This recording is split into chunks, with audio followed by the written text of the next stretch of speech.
स्वागत है मेरे इस YouTube channel unlocking the mysteries of the universe में। और आज फिर से जैसा कि आप जानते हैं कि मैं नया वीडियोस अपलोड करते रहता हूं फिजिक्स के ऊपर और यूनिवर्स के ऊपर। उसी तरह से आज फिर एक नया वीडियो लेकर के आया हूं जो काफ़ी इंफॉर्मेटिव है, उसको आपको देखना चाहिए। So don't skip my video.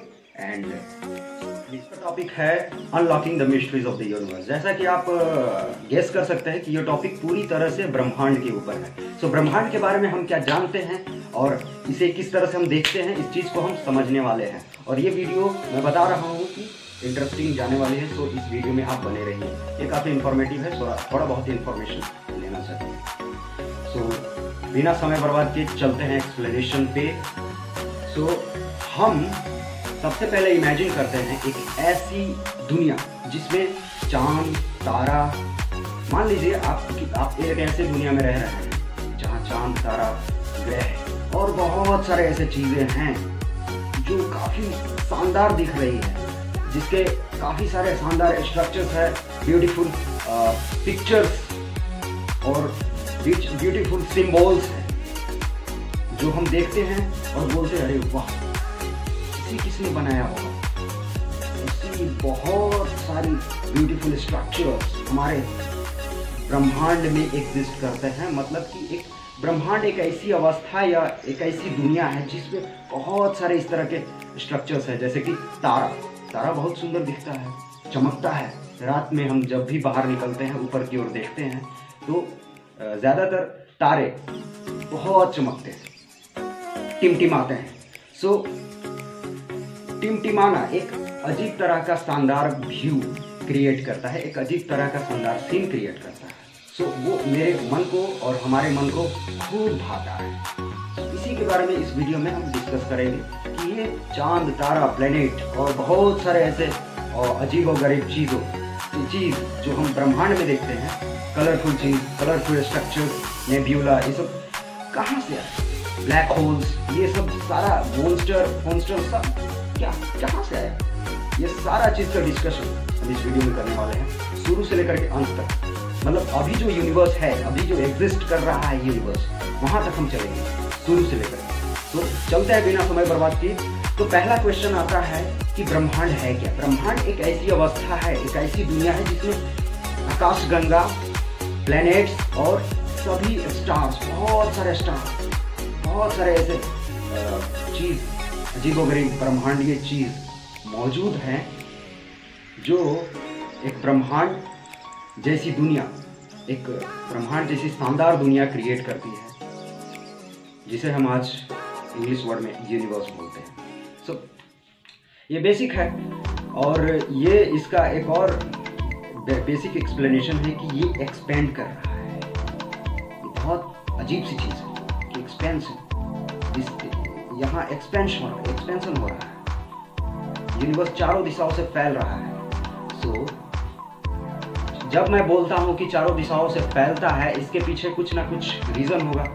Because जब भी हम बलून को फैलाते हैं तो वो कोई ना कोई रीज़न से वो चारों दिशाओं में फैलने लगता है। उसका रीज़न यही है कि उसको एक कहीं पॉइंट से उसके अंदर हवा भरी जा रही है, इसीलिए वो चारों तरफ दिशाओं से फैल रहा है। एक ही पॉइंट से उस बलून के अंदर हवा भरी जा रही है जिससे वो इन्फ्लेट कर रहा है। उसी तरह से यूनिवर्स भी किसी एक पॉइंट से ही स्टार्ट हुआ होगा और वहीं से वहाँ उसको ऐसी एनर्जी मिल रही होगी जिसके थ्रू वो इन्फ्लेट कर रहा है, वो आगे चारों दिशाओं में फैल रहा है। सो इसी को बोलते हैं एक्सपेंशन। ये अभी भी हो रहा है। तो उसी पॉइंट को डिस्कस करने के लिए इस वीडियो में मैं हूँ और इस वीडियो को बना रहा हूँ।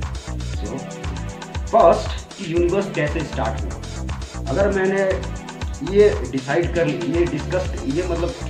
कर दिया कि यूनिवर्स कैसे स्टार्ट हुआ, ये भी हम जान सकते हैं कि ये इन्फ्लेशन कैसे हो रहा है, चारों दिशाओं में फैल कैसे रहा है। सो यूनिवर्स स्टार्ट हुआ था आज से करीब 14 अरब साल पहले वैज्ञानिकों के मुताबिक और आज के डाटा के मुताबिक। और ये डाटा किस तरह से हमें मिली और कैसे मिली, तो किस तरह से मिली का यही उत्तर होगा कि साइंटिस्ट के शोध, आप जानते हैं एस्ट्रोफिजिसिस्ट और बहुत सारे ऐसे एस्ट्रोनॉमर्स हैं जो इसके बारे में डिस्कशन करते हैं, इसके बारे में सारा चीज़ डाटा निकालते हैं, एनालाइज करते हैं कौन सा डाटा किससे मैच कर रहा है। सो ये सारा चीज़ होता है रिजल्ट।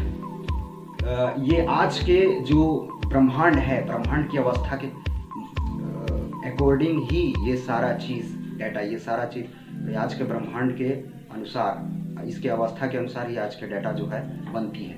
वो है माइक्रोवेव बैकग्राउंड रेडिएशन।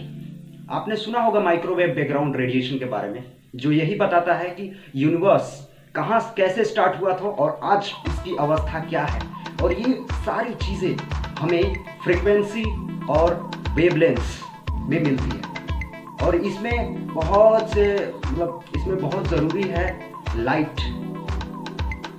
ये बहुत ही फेमस है इस चीज़ को एक्सप्लेन करने के लिए। Light is very important for everything to be explained in the universe. सिर्फ और सिर्फ लाइट से ही हम ये बता पाए हैं कि यूनिवर्स का जन्म कब हुआ है, ये अभी है कैसा और आगे चल के होने कैसा वाला है, सिर्फ और सिर्फ लाइट के कारण ही। सो पहला क्वेश्चन, यूनिवर्स कब स्टार्ट हुआ? तो 14 अरब साल पहले, जब ऑलमोस्ट कुछ नहीं था। वैज्ञानिकों के मुताबिक ऑलमोस्ट कुछ नहीं था वहां पे, थ्योरीज के मुताबिक। तभी एक छोटा सा एटम से भी 100,000 टाइम्स छोटा प्रोटॉन के साइज का एक पार्टिकल ब्लास्ट, थ्योरीज के मुताबिक। जब वो पार्टिकल एक्सप्लोड हुआ, वो इंस्टेंटेनियस एनर्जी से एक्सप्लोड हुआ था। इंस्टेंटेनियस एनर्जी अपने चारों तरफ फैलाया like a boom, exploding like a boom in all direction and actually stretching. After that explosion there was a stretching in all direction. There was an expansion, there was an inflation. First encountered when the explosion happened. So this is called the Big Bang model. When a single particle exploded, when there was nothing, even no light and even no energy was existing over there in that time, in that condition. In that condition, there was something that caused a point to explode. And after explosion, there was an energy and a kind of huge radiation started expanding in all directions, started inflating in all directions, thereby creating a condition when the universe is expanding as it is right now. So universe जो है अभी जो expansion हो रहा है वो उसी के कारण है जो शुरू में एक्सप्लोड हुआ था। प्रोटॉन के साइज का कोई पार्टिकल जो एक्सप्लोड हुआ था वैसी अवस्था में जब कुछ नहीं था। मतलब कि 14 अरब साल पहले ना ही यूनिवर्स में एक रेडिएशन, किसी भी तरह का सिंगल रेडिएशन भी एग्जिस्ट नहीं करता था, सिंगल पार्टिकल भी एग्जिस्ट नहीं करता था। तो किसी भी ऐसा बहुत बड़ा ब्रह्मांड बहुत विशाल का है और सुंदर दिखता है। चलिए जानते हैं क्या है इसके पीछे reason. The explosion, maybe it's energy. मैं बोल रहा हूँ कि एनर्जी नहीं होगा, इवन सिंगल एनर्जी भी एग्जिस्ट नहीं करता था, इवन सिंगल एटम भी एग्जिस्ट नहीं करता था उस समय, उसके पहले 14 अरब साल पहले। सो there was no possibility to have a big explosion. Okay? तो इसके लिए बहुत बड़ा एनर्जी चाहिए। वीडियो को रोकता हूँ पॉज करके। Even there was no any single thing that was existing before Big Bang. Before 14 single atom was existing before 14 billion years ago. So ऐसा कहना बहुत ही पेचीदा होगा कि कुछ भी चीज़, इवन सिंगल एटम और एनर्जी भी एग्जिस्ट नहीं करता था वो 14 अरब साल पहले। तो ये यूनिवर्स के लिए ऐसा क्या हुआ, सडन एक्सप्लोजन हुआ एंड देन वो एक्सपेंड हुआ चारों तरफ से। सो यहाँ आता है बिग बैंग की थ्योरी।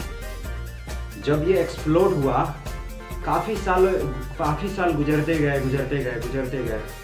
सो एक्सपेंशन जब होता है किसी भी चीज़ का, तो एक्सपेंशन अलाउ करता है कि जब भी कोई चीज़ एक्सपेंड कर रहा है तो उसके अंदर की जितनी भी एनर्जीज होगी, जितना भी ऊर्जाएं होंगे, वो धीरे धीरे, अगर ऊर्जा शुरू में तो कोई भी हॉट होता है, मतलब बहुत ज़्यादा गर्म होता है, तो वो धीरे धीरे एक्सपेंड करके धीरे धीरे ठंडा होते गया, अपने स्टेट में आने लगा, यूनिवर्स के स्टेट में। जैसे फैलते गया वैसे कूल होते गया, कूल होते गया, कूल होते गया।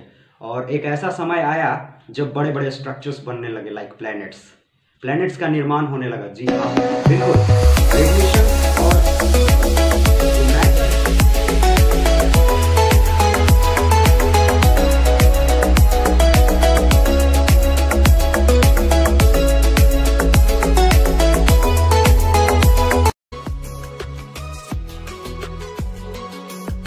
वो यूनिवर्स को बनाया।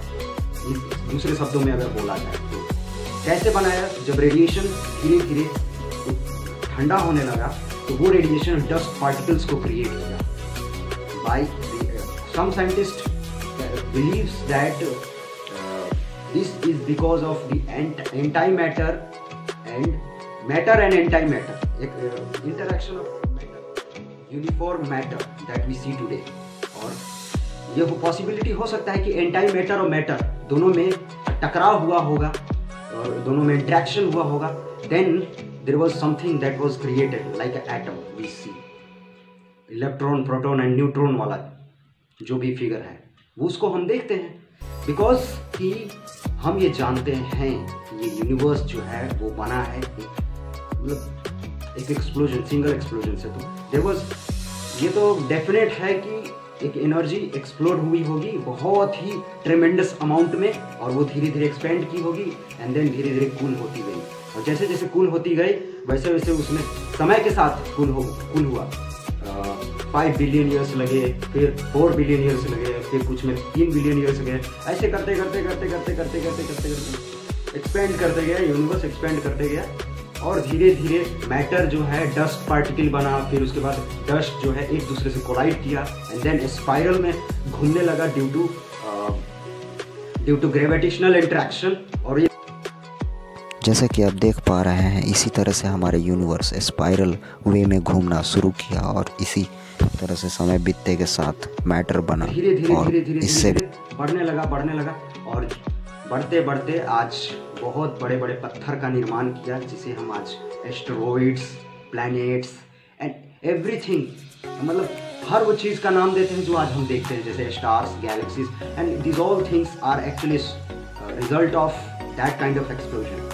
सो हम भी रिजल्ट हैं उस एक्सप्लोजन के, हम भी उसी से बने हैं, एक्सप्लोजन से ही हम भी बने हैं। पृथ्वी बना, हर तरह के 8 प्लैनेट्स बने, और भी ज़्यादा प्लैनेट्स, सिर्फ 8 ही प्लैनेट एग्जिस्ट नहीं करते इस यूनिवर्स में, बहुत ट्रिलियंस ऑफ प्लैनेट्स एग्जिस्ट करते हैं। और उनमें से तो अभी 1000 या 2000 खोजा जा चुका है, लेकिन और भी ज़्यादा खोजना बाकी। हो सकता है कि हमारे जैसा ही एक सोलर सिस्टम एग्जिस्ट करता हो अदर यूनिवर्स में, और हमारे जैसा ही प्लैनेट एक कोई एग्जिस्ट करता हो अदर यूनिवर्स में, एंड देन अदर यूनिवर्स में जाएंगे इसी यूनिवर्स में। और शायद हो सकता है कि मिल्की वे गैलेक्सी, जो हमारी गैलेक्सी है, उसी में अर्थ प्लैनेट जैसा कोई प्लैनेट हो जिसमें अलग लाइफ हो, हमारी तरह ही विकसित लाइफ। तो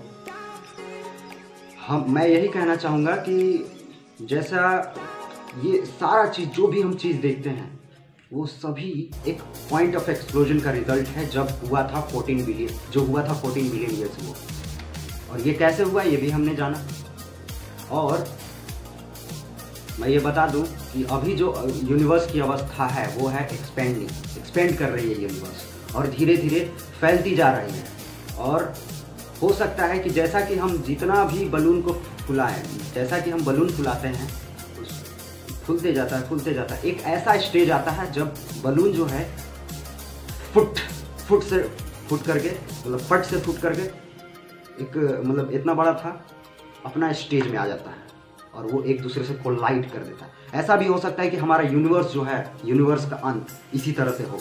हमारा यूनिवर्स अभी एक्सपेंड कर रहा है, अभी ग्रो कर, यूनिफॉर्म में जा रहा है, अभी यूनिफॉर्म में है यूनिवर्स, और इतना भी यूनिफॉर्म नहीं है कि इसमें मैटर भी एग्जिस्ट ना कर सके, एटम भी अपना इंटरेक्शन ना दिखा सके, इतना भी यूनिफॉर्म नहीं। अभी भी ये नॉन यूनिफॉर्म है because of the existence of us and atoms. अगर ये यूनिफॉर्म हो ही जाता तो एटम भी एग्जिस्ट नहीं करता। Because of highly uniformity there was nothing to be interacted और we can say there was no existence of life on the earth, there was no existence of any kind of matter. That is the matter is made up of atoms, we know all. So that's kind of makes sense. So मैं यही बोलना चाहूँगा कि हर वो चीज़ हम आज देखते हैं वो एक्सप्लोजन से ही क्रिएट हुआ है। So आज यूनिवर्स एक्सपेंड कर रही है, यूनिफॉर्मिटी भी जा रही है। उसी तरह से यूनिवर्स का अंत हो सकता है, जैसा कि एक बलून को हमने देखा कि बलून को जितना फुलाएंगे उतना ऊपर जाएगा, एक लिमिट होता है, उसके बाद वो फट से फूट जाएगा और एक दूसरे से कोलाइड हो जाएगा। उसी तरह से हमारा यूनिवर्स का भी अंत हो सकता है after may be trillions of years after from now. Thank you for watching my video. This is knowledgeable video and you should thank you to be in this video and